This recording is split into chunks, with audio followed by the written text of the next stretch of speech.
ผู้แสวงบุญศาสนาพุทธของสาธารณรัฐเกาหลีเดินทางเยี่ยมยามสาธารณรัฐประชาธิปไตยประชาชนลาวพร้อมด้วยคณะผู้บริหารสถานีโทรภาพพุทธศาสนา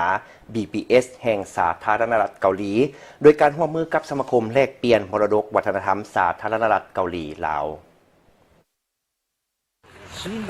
ในระหว่างวันที่2หาที่6พฤศจิกายน2025ผู้แสวงบุญศาสนาพุทธของสาธารณรัฐเกาหลี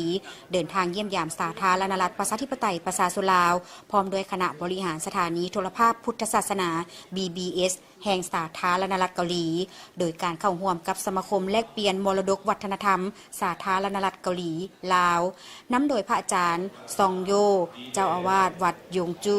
เมืองฮั่วซองสาธารณรัฐเกาหลี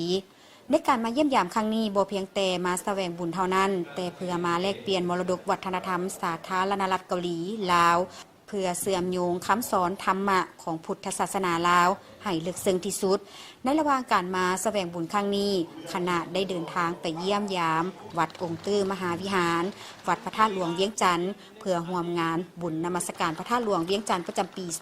2025พร้อมเดียวกันนั้นทางคณะยังได้มาเยี่ยมยามโทรภาพแห่งชาติลาวเพื่อเยี่ยมชมและอัดรายการออกอากาศทางสถานีโทรภาพแห่งชาติลาวซึ่งคณะที่เดินทางมาครั้งนี้มีพระสงฆ์19องค์พนักงานโทรภาพศาสนาสาธารณรัฐเกาหลี1คน